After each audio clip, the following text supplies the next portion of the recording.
31 दिसंबर 2022 को एक ऐसी घटना हुई जिसने एक बार फिर से राजधानी दिल्ली के साथ पूरे देश को हिलाकर रख दिया।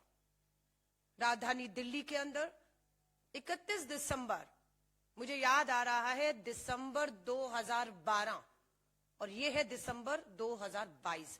एक दशक पहले राजधानी दिल्ली को टाइटल दिया गया था rape capital of India, crime capital of India. जिन्होंने ये टाइटल दिया था वो दोनों राजनीतिक दल उस समय विपक्ष और सड़कों पर थे। आज वही दोनों राजनीतिक दल भारतीय जनता पार्टी और आम आदमी पार्टी आज सत्ता में है। इस पूरे एक दशक में जो टाइटल था रेप कैपिटल ऑफ इंडिया का, इन्हीं लोगों का दिया हुआ आज भी बरकरार है। घटना होती है मंगोलपुरी इलाका, 20 साल की बेटी को 12 किलोमीटर तक एक गाड़ी में बैठे 5 लड़के 12 किलोमीटर तक घसीटते हैं। उसके कपड़े, उसके शरीर की खाल पूरी तरह उतर जाती है और उस लड़की को तब तक घसीटा गया जब तक उस लड़की ने दम नहीं तोड़ दिया। अगर मैं सिर्फ पिछले एक हफ्ते की आपसे बात करूं तो राजधानी दिल्ली के द्वारका में 14 दिसंबर को स्कूल से आ रही एक बच्ची के ऊपर एसिड अटैक होता है। दावा किया जाता है कि दिल्ली में पुलिस सतर्क है और एसिड की, तेजाब की खुली बिक्री बंद है, लेकिन इन दोनों दावों की पोल खुली जब द्वारका में एक स्कूल से आती बच्ची के ऊपर एसिड फेंका जाता है। और अभी पता लगा 31 दिसंबर को पांडव नगर में भी एक लड़की को कार में खींचकर उसके ऊपर एसिड डाला गया। ये राजधानी दिल्ली के पांडव नगर की खबर है। और आज ही जब मैं आपसे बात कर रही हूं, आदर्श नगर दिल्ली से ही एक और सीसीटीवी फुटेज सामने आता है कि आदर्श नगर में एक लड़के ने एक लड़की को चाकुओं से गोद डाला है। ये राजधानी दिल्ली है। मैं वापस आती हूं मंगोलपुरी की इस खबर पर। पुलिस पर दबाव है।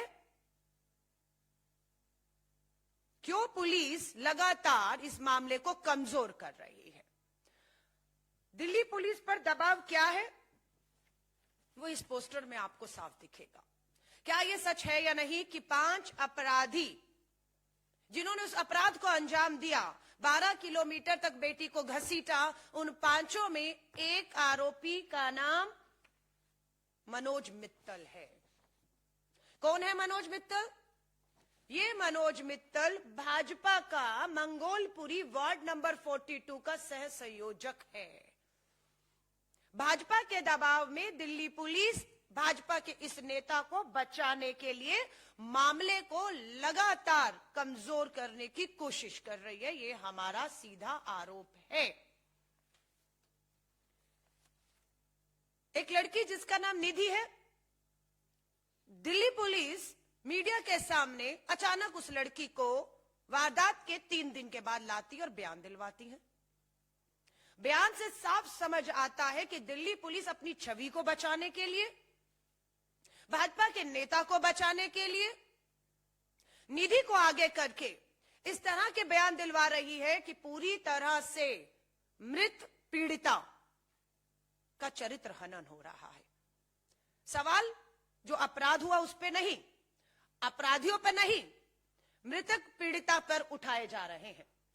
परिवारजन बोले, हमें नहीं पता कौन है यह निधि जिसे दिल्ली पुलिस का सबके सामने लाकर सीधा सीधा पीड़िता का चरित्र हनन कर रही है।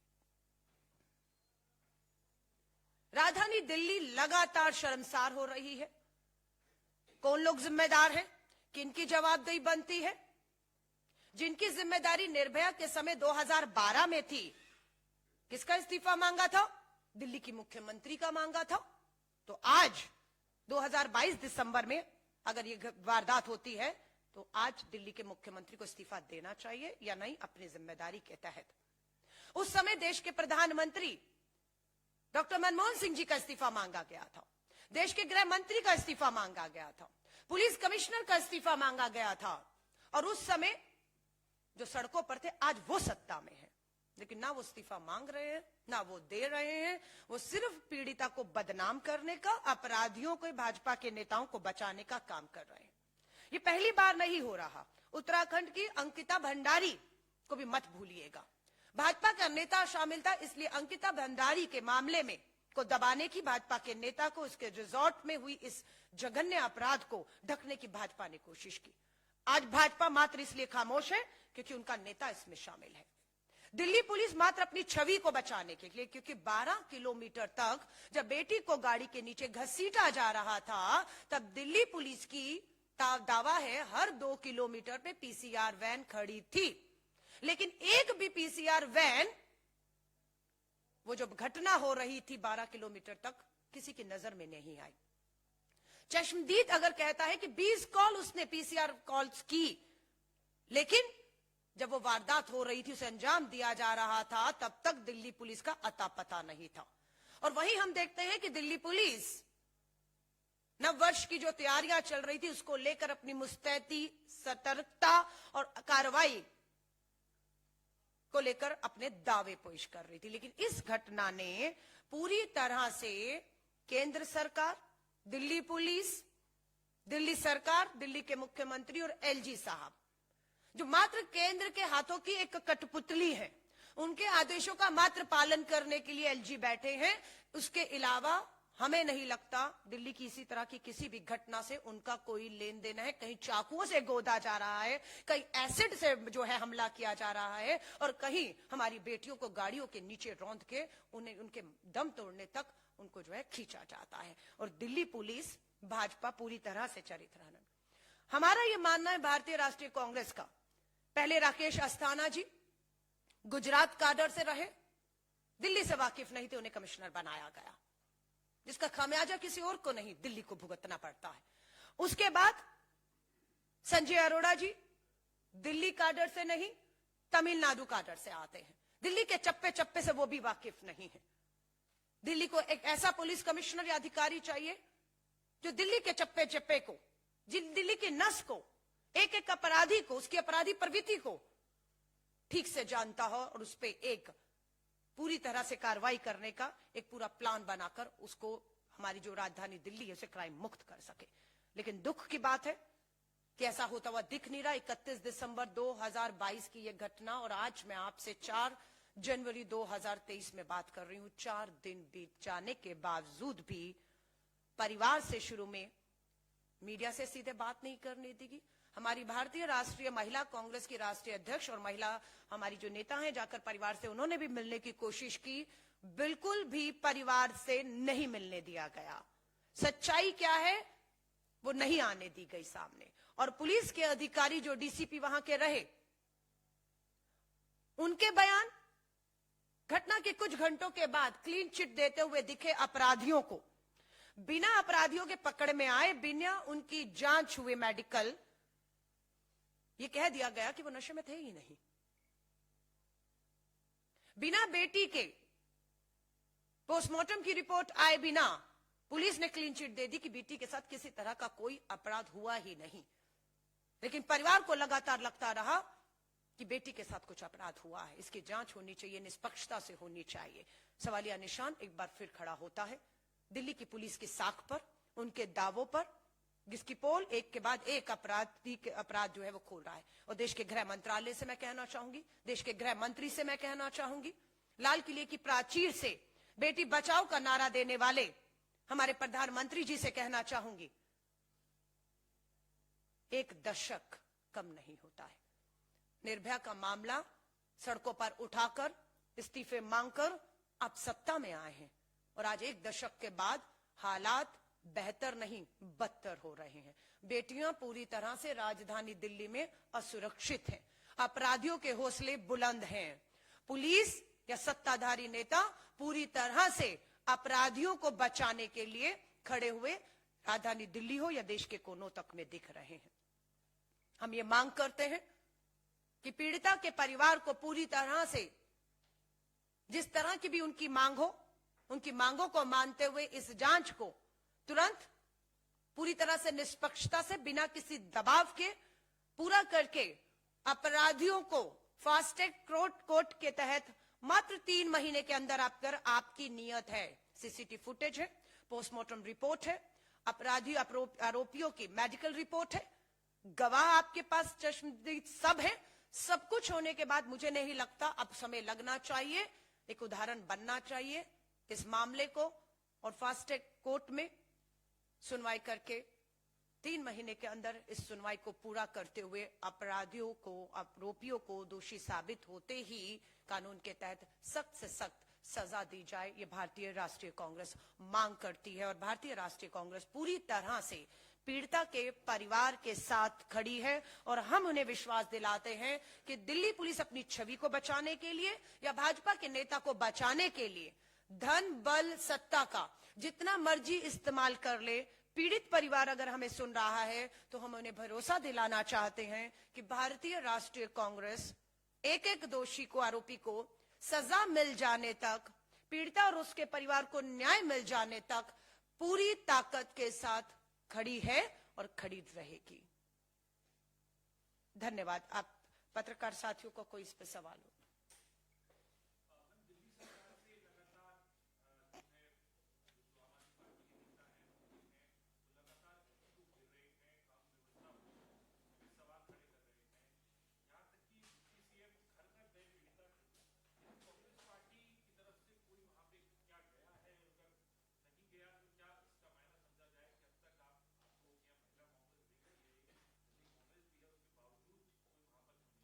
नहीं, मैं आपको साफ बता रही हूँ, हमारी भारतीय राष्ट्रीय महिला कांग्रेस की राष्ट्रीय अध्यक्ष बिल्कुल वहां गई थी। पुलिस ने पूरे घर की घेराबंदी की हुई थी। पुलिस ने पीड़िता के घर तक नहीं जाने दिया, उनके परिवार से बिल्कुल नहीं मिलने दिया गया और वो बिना मिले लौटी। इस बात का उन्हें दुख है। मेरी उनसे बात अभी नीता डिसूजा जी से हुई है। जहां तक आप दिल्ली के मुख्यमंत्री की बात कर रहे हैं, उन्हें वही मैं याद दिला रही हूं कि 2012 निर्भया में वो रामलीला मैदान से राष्ट्रपति भवन तक पहुंच चुके थे, इंडिया गेट तक प्रदर्शन हुए थे, मुख्यमंत्री का इस्तीफा मांगा जा रहा था, गृह मंत्री, प्रधानमंत्री के इस्तीफे मांगे जा रहे थे, पुलिस कमिश्नर के। आज दिल्ली के मुख्यमंत्री मात्र एक ट्वीट तक सीमित है, मात्र एक ट्वीट तक सीमित है। हर ट्वीट में हम न्याय दिलाएंगे, लेकिन पूछना चाहती हूं दिल्ली के मुख्यमंत्री, आज तक कितनी पीड़िता और उनके परिवारों को आपने न्याय दिलाया है? सच्चाई तो यह है कि दिल्ली में जो फास्ट ट्रैक कोर्ट जितने होने चाहिए थे, जितने मामले उनकी सुनवाई के लिए, उतनी कोर्ट नहीं है दिल्ली के अंदर फास्ट ट्रैक जिसकी इंतजाम। और अगर वकील भी पीड़िता के परिवार को वकील देने की जरूरत है, आर्थिक मदद, वकील, कानूनी तौर पर और फास्ट ट्रैक कोर्ट, ये दिल्ली सरकार का काम है जिसे दिल्ली सरकार नहीं कर रही। और दिल्ली की बेटियां ये नहीं सुनना चाहती हैं दिल्ली के मुख्यमंत्री के मुंह से कि उनकी एलजी से नहीं बन रही है, उनकी देश की सरकार से नहीं बन रही, उनकी सुनी नहीं जा रही है। आपकी इस नूरा कुश्ती में दिल्ली के मुख्यमंत्री, दिल्ली के एलजी, देश के गृह मंत्री की नूरा कुश्ती में, लड़ाई झगड़ों में हमारी दिल्ली की बेटियां पिस रही हैं। हम ये नहीं सुनना चाहते हैं। मैं आपसे अगर छोटा सा उदाहरण देकर पूछूं कि आपके बच्चे को भूख लग रही है, वो आपसे रोटी मांग रहा है लगातार, आपके घर में आटा नहीं है, आप क्या करेंगे? बाहर जाके धरने पे बैठ जाएंगे या आटे की व्यवस्था करेंगे, अनाज की व्यवस्था करेंगे, अपने बच्चे को रोटी देंगे? दिल्ली का मुख्यमंत्री वही, बेटियों को सुरक्षा नहीं मिल रही, उन्हें दिल्ली की बेटियों को सुरक्षा देनी है, लेकिन वो क्या कर रहे हैं? उन दिल्ली की बेटियों को पूरी तरह सुरक्षित करने की बजाय वो धरना कर रहे हैं, प्रदर्शन कर रहे हैं, फोटो ऑफ हो रहा है कि हमारे विधायक कमिश्नर को जाकर मिलकर लेटर देकर गए, फोटो खिंचवाई, फोटो मीडिया में डाल रहे हैं। आप एलजी के घर के बाहर धरने में दे रहे हैं। दिल्ली का मुख्यमंत्री एलजी के घर के अंदर क्यों नहीं जाते हैं? एलजी के साथ बैठ के बात क्यों नहीं करते? दिल्ली के मुख्यमंत्री एलजी का हाथ पकड़कर देश के गृह मंत्री के पास गृह मंत्रालय क्यों नहीं जाते? दिल्ली पुलिस कमिश्नर को ये तीनों मिलकर तलब क्यों नहीं करते? क्यों किसी पर अभी तक कार्रवाई नहीं की हुई? कोई किसी को क्यों सस्पेंड नहीं किया गया? इतनी बड़ी वारदात दिल्ली राजधानी में 12 घंटों तक हुई और एक बेटी देखते देखते मौत के मुंह में चली गई और अभी भी पीड़िता का चरित्र हनन किया जा रहा है। वो कहां थी, किसके साथ थी, क्या पहना था, क्या खाया था, क्या पिया था? पूरी तरह अपराध से ध्यान भटकाने के लिए सच्चाई ये है कि बेटी को 12 किलोमीटर तक घसीटा गया और तब तक घसीटा गया जब तक उसकी मौत नहीं हो गई। और 5 के 5 आरोपी जो उस गाड़ी में थे, उन्हें इस बात की पूरी तरह पता था कि गाड़ी के नीचे 12 किलोमीटर तक एक इंसान जो है वो घसीटा जा रहा है और उसकी मौत होती है। उसके बाद उसको वहां से छुड़ाकर वो सुरक्षित अपनी गाड़ी को और अपने आप को एक स्थान पर पहुंचा देते हैं। और उसके बाद दिल्ली पुलिस का एक शर्मनाक गैर जिम्मेदाराना खेल शुरू होता है भाजपा के उस नेता को और अपनी छवि को बचाने के लिए, जो बिल्कुल निंदनीय है, जिसे बर्दाश्त नहीं किया जाएगा।